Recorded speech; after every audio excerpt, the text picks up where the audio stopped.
All right, Breaker Brook 23. Today we've got an unboxing video. This came this morning, and I'm not really sure what this one is. I've made so many orders lately.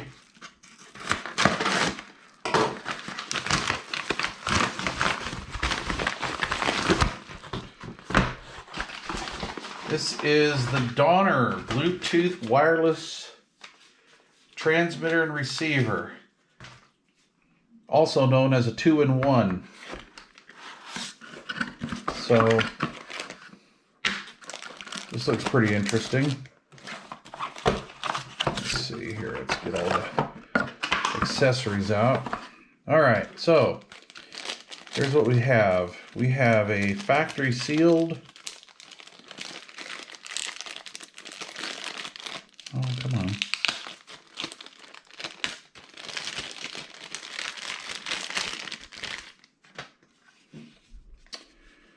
let's see here. A 2-in-1. Oh, we can pull the little film off of there. Receive transmit. It has a little screen on it. That's kind of interesting. It'll be interesting to see what that looks like. All right, let's see. On the back we have input side and output side. Coaxial in, auxiliary in. This will be analog in, basically RCA in. And then optical in and out, USB-C power connection. What do we have here? We have a fairly lengthy cord. I'm gonna just guesstimate that's probably 2.5 feet or so. And then we have our 3.5 millimeter male to RCA male, and that will go in here like so. So it's analog in, you know, auxiliary in, but they're treating it as RCA level, so would I. And then our optical cable with the little dust protecting units on there. Cool. All right, so anything special about this? This is Bluetooth 5.0. It has a HD Tft screen. And let's see how in-depth our guide is. Not bad.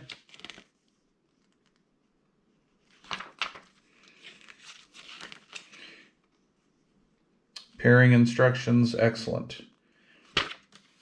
Kind of an in-depth, kind of a quick start guide. So, all right, that's pretty cool.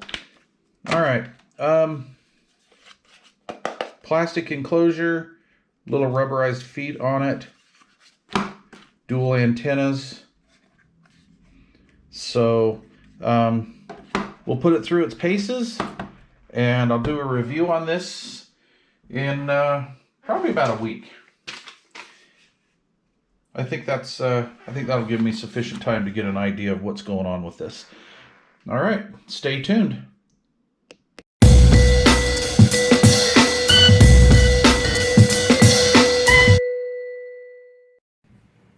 Okay, so you guys just saw me unbox the DONNER Bluetooth 2-in-1 piece, and I thought that I would pair it to one of my try to get it to pair to one of my easiest speakers that I have to pair to, which is the JBL Go-To. I mean, I have dozens of these things, different brands of speakers, and I just usually when I get a new product in, I'll just take some of the ones that are proven to work or pair easily to most devices and pair it.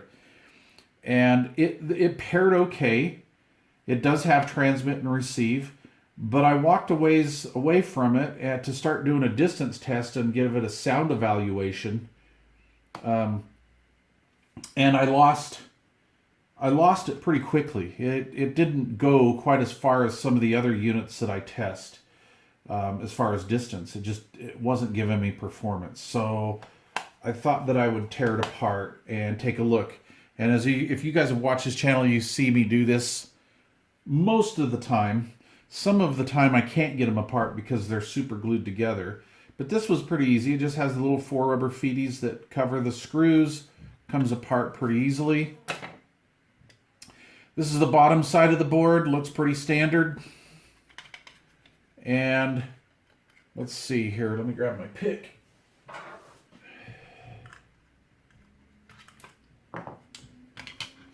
So I'm sitting in here and I'm looking at this device, and looks pretty pretty normal to the naked eye, or to the untrained eye, I guess. I was checking out this little TFT display, which I think is kind of cool. I wanted to see what grade of components were in here, and I'm noticing that I have only one piece of coax going from this antenna to the actual Bluetooth receive module here. And we have two antennas on this device, correct? We have two antennas. Now, the idea with the device having two antennas can go as follows. You can use this for a diversity type thing to help extend range. Meaning, if you're walking around the house and your cell phone is transmitting to this antenna, you go behind a wall or something like that, or there's an obstacle, or maybe somebody walks in front of you, this antenna, they would count as that to see what this one didn't, and vice versa. They used to do this back in old car stereos. They used to call it FM diversity. Sony did that. You could use the car antenna and then another antenna, and you would eliminate picket fencing. It's like old school technology, quite honestly.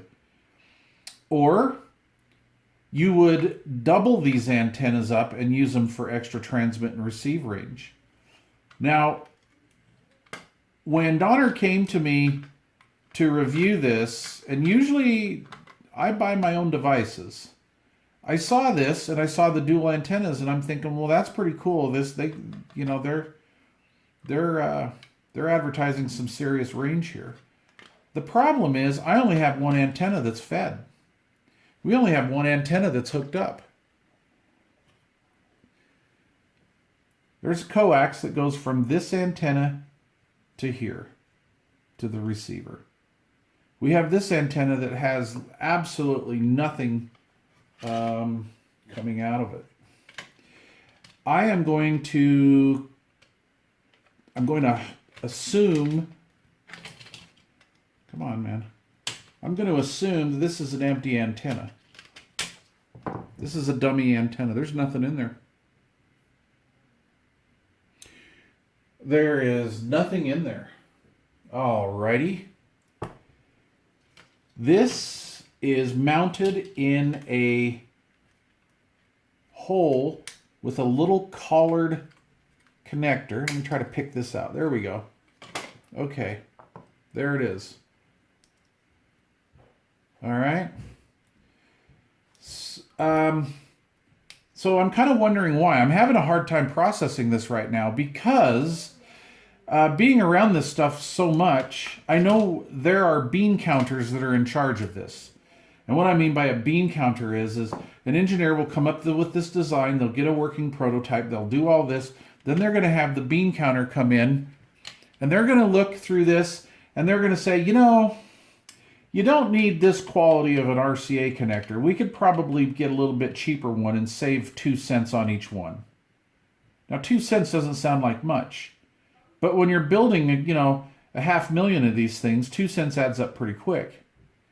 Or the bean counter could come in here and say, you see this little micro resistor? I think that's unnecessary. I think we could knock that out. There's a penny we're saving. Or, this doesn't need to be this value. We can, if we change the value X amount of percentage, we can save 1 or 2 pennies, okay? So here I'm wondering why the bean counter let this pass. This antenna, this is a generic antenna. There's a lot of manufacturers. Hey, even Audio Engine uses this one. That's a $189 antenna. I'm sorry, $189 device. I'm sorry, I'm a little frustrated at the moment. So let's just say for giggles, this is a nickel. Okay? Why are they going to put a nickel's worth of fake antenna in there? Now, Mike, well, maybe it's a universal box for another model or another revised model that's coming up. Okay, fine, I get that. You've got this in here. Instead of spending the 5 cents that it takes, put the 1 cent filler cap in here. See what I'm saying, you guys? Put the 1 cent filler cap in here.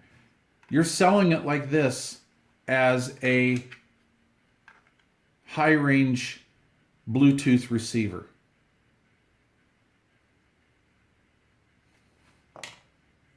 I don't know if I want to go test this anymore.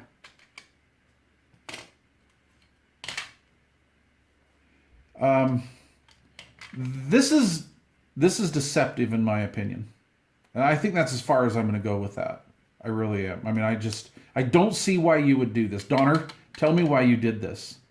Give me a good reason.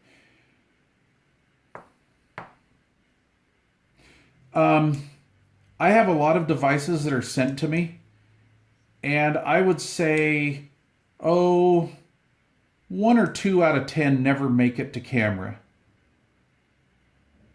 And honestly, it's because of stuff like this.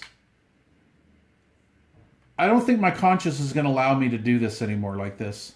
I just can't. You know, I was not offered, they didn't offer to pay me to do this or anything like that. They just said, hey, we'll send you a product. You review it for us. Here you go.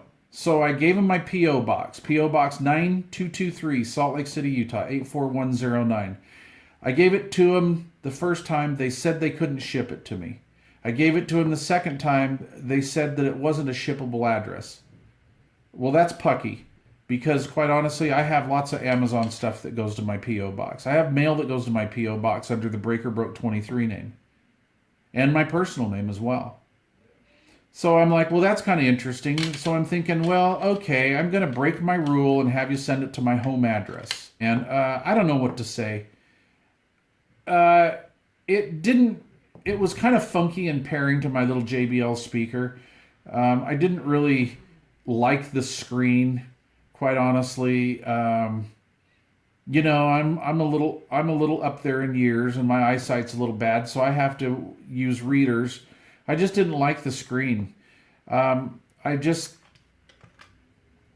kind of a hokey setup. If you're new to Bluetooth, you may or may not even like this, just because of the prompting, of the menu prompting and stuff. A Bluetooth transmitter and receiver should just be, in my opinion, easier to navigate and pair to your device. So I'm not going to spend the week on this. I'm not going to spend any more time on this. Donner, if you guys want this back, you're more than, I mean, I'll, send me a label. I'll ship it back to you. But I just thought you guys would like to see this. This is bogus.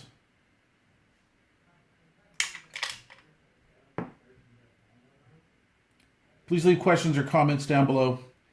And thanks for watching. I can't pimp up a product that does this. I'm sorry, guys. This is a nickel. I could be off. This could maybe be 10 cents. I don't know. But I know that darn plug, to plug that hole right there, couldn't cost more than a penny. And if you were trying to save money by using this one enclosure for a lower end unit, or this is the lower end unit, or a higher end unit or something like that, then plug this off. And don't mislead me as a consumer. Right? Thanks for watching. Appreciate it.